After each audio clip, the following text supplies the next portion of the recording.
on the streets of Northern Ireland over the last couple of nights you've been talking about as well.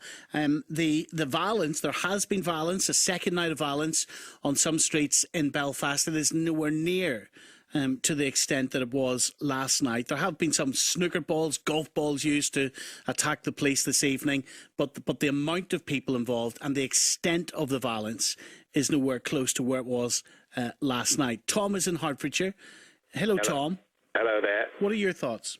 My thoughts are, once again, we've got Northern Ireland kicking off, and I, like most Englishmen, I'm sure, have no affinity for these people. I have no empathy for their situation. I see them as little more than a drain on our rapidly diminishing resources. Really? This is a squabble in a medieval province between two groups of people, one of which shouldn't even be there. One of them is, they're basically Scottish people in a foreign country. No, you're interesting. You're very interesting because you'll recognise by my accent where I'm from, where I'm born. Yeah, you're from Northern Ireland. So you think I'm an irrelevance to you and people in England, do you? Yes, a complete irrelevance. I can tell you this, people in England would readily get rid of Northern Ireland tomorrow. It's nothing more than a drain on our resources. So you don't believe in the United Kingdom? No, we don't want Northern Ireland in the United Kingdom. Northern Ireland, as far as we're concerned, as far as I'm concerned, is a part of the Republic of Ireland. That's where it belongs. But why wouldn't you care about violence on the streets of Northern Ireland? Why wouldn't you care about ordinary, decent citizens who want to remain part of the United Kingdom, and indeed those nationalists who don't, but they don't like violence on the streets? Why wouldn't you care? And I'll tell you what, I'll tell you in one moment, I'll tell you what, how would you feel, and I would never say this, but how would you feel if someone like me said, I don't care what happened to Lee Rigby. I don't care what happens during 7/7 when a bomb goes off in London. How would you care? It would be absolutely outrageous, wouldn't it? And you will be insulting many, many people in Northern Ireland tonight on both sides of the community. They are not an irrelevance. They are an irrelevance because I don't care what you think about Lee Rigby. I see you as I see the people of Ireland as foreign to this country. They're alien to our way of life here. You know, we're not stuck in aspic. I mean, these people go back to the Battle of the Boyne. It's complete and utter nonsense. We're not interested in that. What we are interested in is having to spend our money, billions and billions and billions, to keep people like you, well, not you, but people, your countrymen, on the dole. That's what we care about, and we don't want to do it. You're factually talking nonsense now, aren't you? Because there are people on benefits all over the UK. Yes, but we're paying can I just say that whether you believe in the United Kingdom or not, can you explain to me why you don't care about any police force, the images?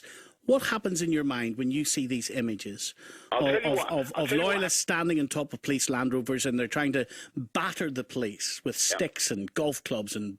Right, and what do we get? We get the Chief Constable of the PSNI being a wimp. He needs to get off, he needs to stop putting this stuff on the TV and saying, oh, look how dreadful they are to us, look how terrible they are. Put some stick about the place. That's what he needs to do. Yeah, it just shows you the lack of sophistication in what you're saying. What do you mean, some stick about the place? What do you mean? I mean is he needs to get the truncheons out and he needs to start bashing these cracking loyalist skulls. That's what he needs to do. He wants to start bashing some loyalist skulls. You really think that would help? You really think the police can, in a heavy-handed way, would help?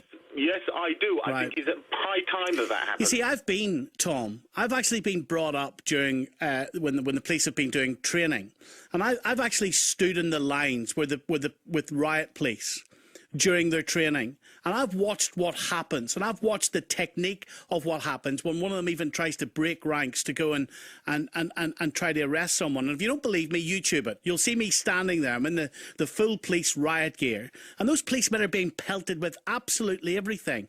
But there's a lack of sophistication in what you're saying for this reason. There is also an anger.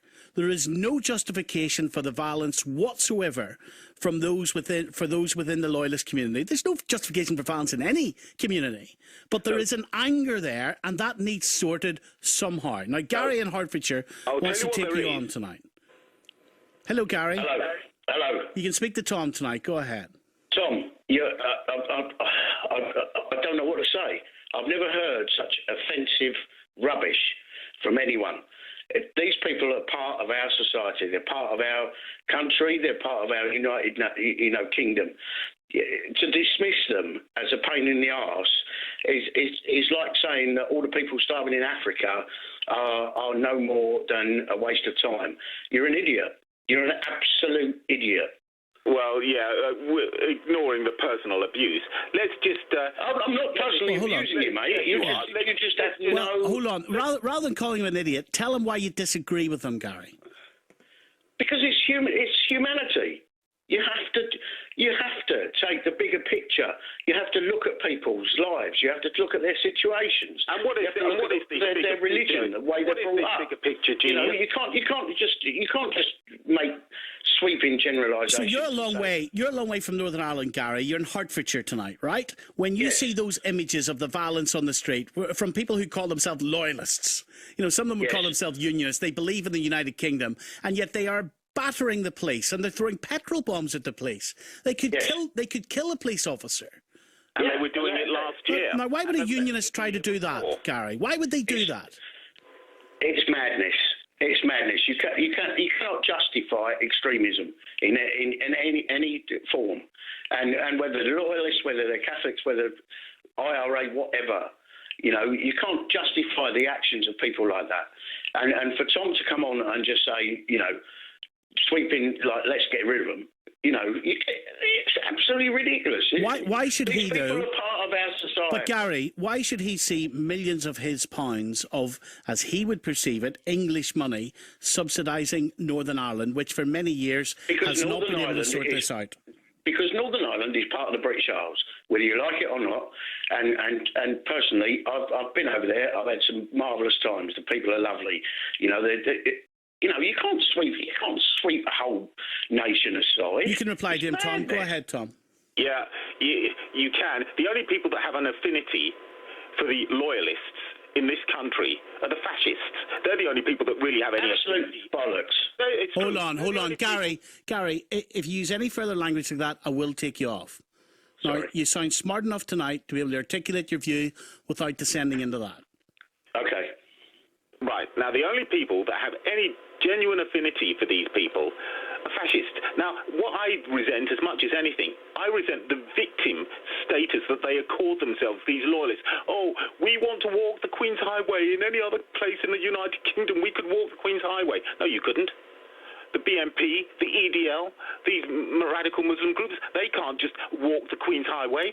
They're directed by the police where they can walk. Well, the Orange Order would say that they're not a radical group. An orange man would not like being equated to the BNP. Yeah, but the point is, the loyalists certainly... Can I ask you a question? Go on, Gary, very quickly. If you want to pick up the phone tonight, I know. Hold on 1 second. I know that quite a few of you will be listening to the programme from Northern Ireland tonight, but this is good because we can get your perspective whether you're living elsewhere in the UK or not tonight. 0500 909 693. And if you are living in Northern Ireland, have a listen to how our country, where I live a few days a week, have a listen to how we're being described tonight because of what some people are doing on the ground. 0500 909 693. Very briefly, then we're moving on. Go ahead, Tom. Yeah, I was saying, the problem with the loyalists is that they love being a victim. Look, if they live in bad areas in Northern Ireland, and if they can't see any prospects, I'll tell you what they need to do. They need to go to school and concentrate, get themselves an education, and get themselves a cup of ambition, and they might actually do something